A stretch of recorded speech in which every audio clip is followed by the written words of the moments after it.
Hello, this is Linda Lysakowski, and I'm here today to talk to you about one of my books that I co-wrote with my good friend Joanne Oppelt, and it's called A Quick Guide to Running a Cultivation Event. Now, you might say, well, what is a cultivation event exactly? Maybe you're accustomed to doing events that involve fundraising. This is not a fundraising event. It's something to create awareness of your organization, and you can do cultivation events with various audiences, as we talk about in the book. Sometimes you might want to get a group of local philanthropists together to get them more familiar with your organization, find out what about their organization appeals to them and how they can be of assistance to you.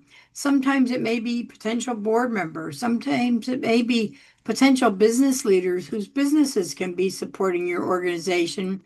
Or maybe it's a group of clergy. If you get referrals from the clergy, maybe you want them to be more aware of what you're doing. But there are all ways to increase awareness of your organization and your community. And so I want to give you just one example from the book about a cultivation event that I found very successful to cultivate business leaders. And this event was done for an emergency shelter. In fact, that was at that time, that was in their title of their name. It was the Blank City uh, Emergency Shelter.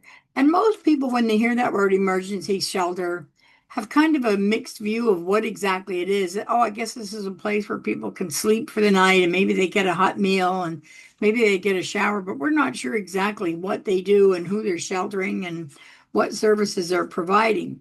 So now this organization was ready to embark on a capital campaign because they had up to this point in time had a men's shelter and they wanted to open up a shelter for women and families. So they were getting ready for a capital campaign and they realized that the business community could be helping support them and helping them by volunteering at this capital campaign. So they decided to do a cultivation event just for local business leaders. And the keys to this event were really several. One is who hosts the event. It shouldn't be you, the organization, a board member, or your executive director that sends out the invitation. One of the things that made this event so successful was they had the chief executive officer of probably the largest manufacturing company in their community. And he was very well known, very well respected, and everybody wanted to get to know him. So he agreed to host this event after we brought him in and took him through a tour of the shelter so he could see what was happening. And we talked to him about the plans. And he said, "Oh, this is really exciting. I would be more than happy to send this out to business leaders." And he said he even went a step further, actually two steps further. He said, "I'll do this on my letterhead. It will go out under my signature on my letterhead, and my staff will take care of sending out the letters. And I will also review your list and possibly add some people that I think maybe you're missing," which he did. And it was very, very helpful to us. So the day of the event, because it was a business leaders cultivation event, we had an early morning breakfast. We started at 7:30 in the morning, and we told people we would have them out of there by 8:30. So this was not going to be an all-day thing. Some of them chose to stay a little bit longer because they had more questions, but that was one of the critical things. And we also told them this is not an event where we're going to ask you for money. We just want you to know what we're doing and what we're all about. So the day of the event, the other key critical thing was the agenda. We kept it very tight. We served a continental breakfast. And while they were eating breakfast, the host welcomed them, thanked them for coming, and told a little bit about his experience with the shelter and that he wanted other businesses to know the good work that this organization was doing.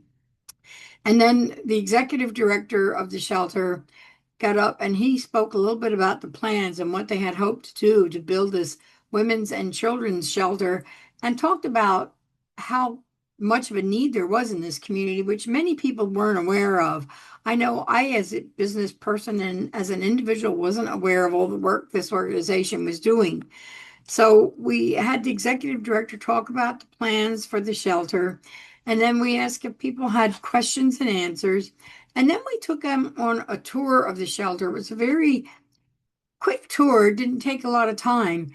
But one of the key factors that made this so successful is The person who led the tour was not the executive director. It was an employee of the shelter who had been a former guest of the shelter himself. And he took people around.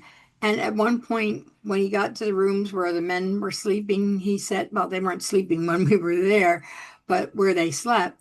And he told him, he said, I used to sleep in that bed over there in the corner. And now these people saw this man dressed in a suit and tie and had a full-time job and had his own apartment. And they saw that this organization really was changing lives for people and in some cases saving lives because there were homeless people dying on the streets in the cold weather. And I don't think people were really fully aware of this, the need for this. So at the end of this tour, but they came back and said, do you have any more questions about anything that the shelter is doing? And if you have to leave, we understand that. You're all busy and you have to get to work. But they did have some questions. And some people actually said, do you want to check right now? And we said, no, we told you we weren't asking for money, but we are going to be doing a campaign for this new program that we're adding. And we would love to have you get involved as a business leader, maybe to help us talk to other businesses in the community about the need for this shelter. And we left there with probably at least 8 or 10 volunteers just from that morning's cultivation event. So these cultivation events can really help your organization if you approach it in the right way. And you can learn more about that in my book. And as I said, it's the nonprofit quick guide to running a cultivation event. So I hope you pick up the book. And I also have a course on raising money from your business community. If this particular aspect appeals to you, that might be something that you might be interested in as well. So I hope you pick up the book, and I wish you a lot of success with all of your cultivation events, whether you're doing them for philanthropists, clergy people, potential volunteers, business leaders, whoever you're doing your events for. I hope they're all successful and are as successful as this one that I gave you as an example. But I've done many of these events and they're always successful. So thanks so much for tuning in, and hopefully you'll pick up the book. Bye.